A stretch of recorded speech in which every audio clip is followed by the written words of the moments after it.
Hi everyone, welcome back to my vlog and welcome to another vlog of my Yellowknife travel. आज है हमारा last day in येलोनाइफ और हमारी रात को 12 से 1 बजे के लगभग हमारी फ़्लाइट है बैक टू टोरंटो. सो वैसे तो हमने सभी कुछ घूम लिया है. हमारा होटल से चेकआउट हो गया था लगभग 11 बजे. तो अब हमारे पास पूरा दिन पड़ा है घूमने के लिए. तो कल जब हम अरोरा हंटिंग के लिए गए थे तो हमने उन्हीं टूर गाइड से बोला था कि आप हमें डे टूर करवा दीजिए क्योंकि हमारे पास पूरा दिन पड़ा है, हम क्या करेंगे. तो फिर उन्होंने ही हैप्पीली एग्रीड और फिर हम लोग अभी 1 बजे के अराउंड वो हमें पिक करेंगे और हमें पूरा सिटी टूर करवा देंगे. और क्योंकि टूर गाइड्स हैं उनको ज़्यादा नॉलेज होता है, they know the city better than us, they know the the minute details of the history and local stuff. So we thought why not take a day tour and make the last day more memorable. सो हमने सुबह उठ के फटाफट से checkout कर लिया है. Hotel के रेस्टोरेंट में ही हमने कॉफ़ी और ब्रेड एंड बटर ले लिया था, तो हमारा नाश्ता एक तरीके से हो चुका है. And now we are waiting for our tour guide who will take us for the day tour. And जैसा कि मैंने आपको पिछले कुछ ब्लॉग्स में बताया था कि Yellowknife is also popular for diamond mining. इसको डायमंड माइनिंग का सेंटर भी बोला जाता है. तो हम लोग आज शायद डायमंड सेंटर और 2-3 और स्पॉट्स हैं जो घूमेंगे.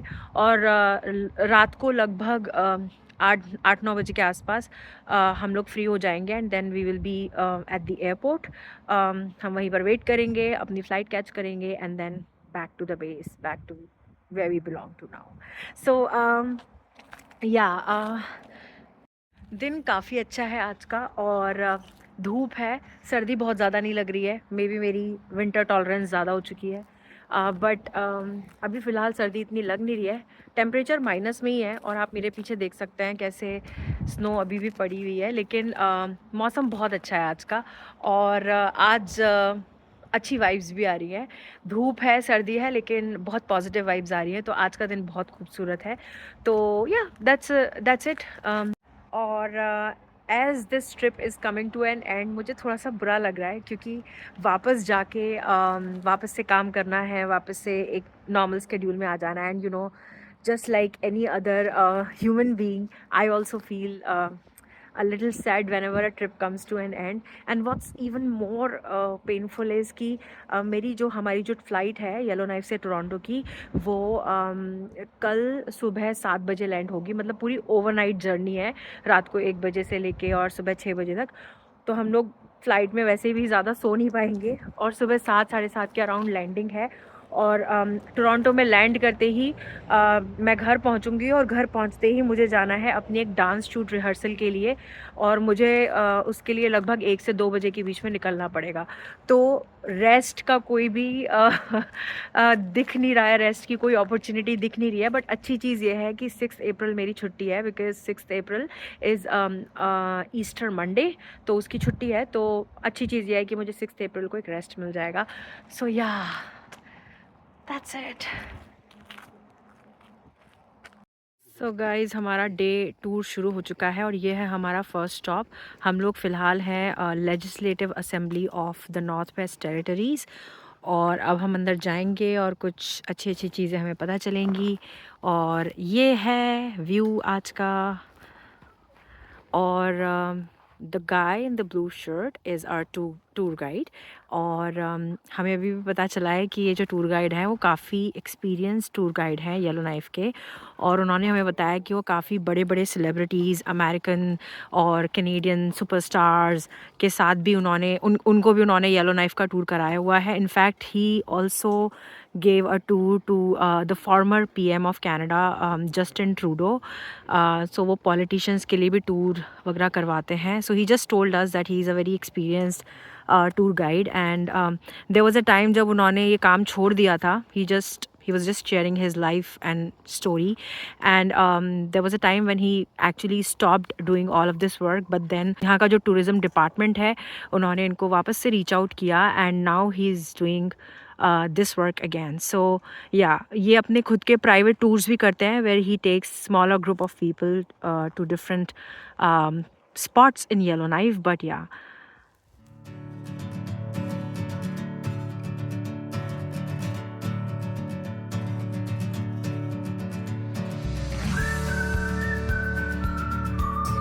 So we are currently at Nature's North Wildlife Gallery.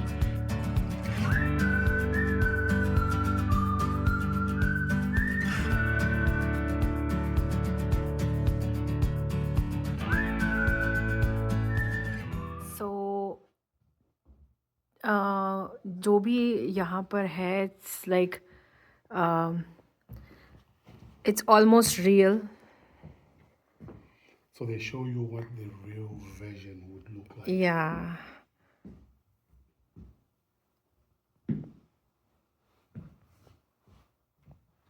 And then if we go inside, they have made a replica of how the actual animals will look like. And this is truly, truly amazing. Look at that. Look at that. Oh my God, this is so beautiful. So I guess if I'm pronouncing it right, they are using this particular thing called taxidermy, where they take the real skin of the animals and then they kind of try to replicate how the actual animal would look like. So yeah, if you're coming to Yellowknife, I definitely encourage you and recommend you to visit this place. So we just completed viewing Nature's North Wildlife Gallery and अगर आप Yellowknife की itinerary कभी Google पे डालेंगे तो आपको ये जगह कभी भी recommend नहीं होगी, but our tour guide he made us come here and it is so amazing. अंदर पूरा एक म्यूज़ियम टाइप का बना है, एक मिनी म्यूज़ियम टाइप का बना है जहाँ पर टैक्सीडर्मी का यूज़ करके सभी जो यहाँ पे नॉर्दर्न एरिया में जितने भी एनिमल्स, जितने भी बर्ड्स हैं, उनका रेप्लिका बनाया गया है. And trust me guys, that replica is so close to the real one that you cannot believe your eyes. It's so good and it's made with the actual flesh and the skin of animals and birds. So if you're coming to Yellowknife, I 100% recommend and encourage you guys to visit this place. Okay so इस वक्त हम जहाँ खड़े हैं ये है वो first aircraft जो नॉर्थ पोल पे लैंड हो पाया था, नॉर्दर्न रीजन में लैंड हो पाया था.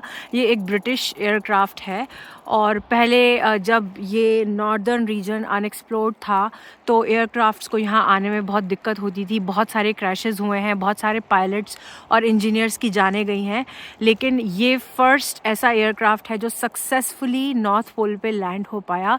तो उन सभी लोगों की याद में जो बहुत सारे क्रैशेस में गए, पायलट्स और इंजीनियर्स जिनकी डेथ हुई, और उन लोगों के ऑनर में इस एयरक्राफ्ट को यहाँ पर रखा गया है as a symbol and as an honour.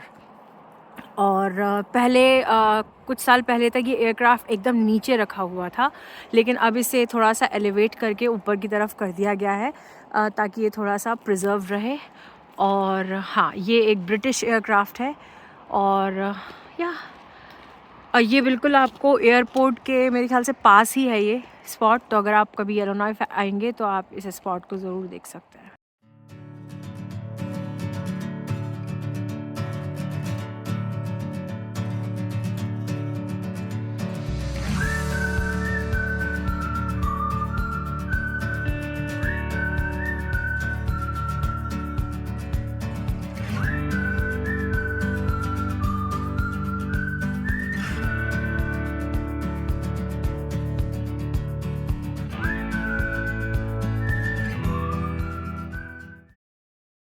सो हम लोग इस वक्त हैं आइस कैसल पर.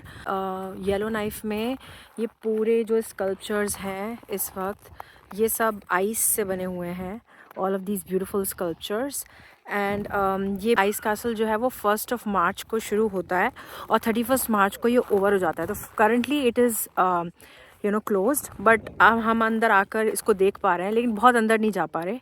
एक तरीके का कंपटीशन होता है और कंपटीशन में नॉर्वे, फिनलैंड, रशिया और मतलब अलग अलग कंट्रीज से आते हैं जो भी पार्टिसिपेंट्स हैं, और वो ये सारे आइस स्कल्पचर्स बनाते हैं and the best one wins. So yeah, this is the ice castle. If you are traveling to Yellowknife during the month of March, you will most probably be able to see it. And look at that. This whole building is made up of ice.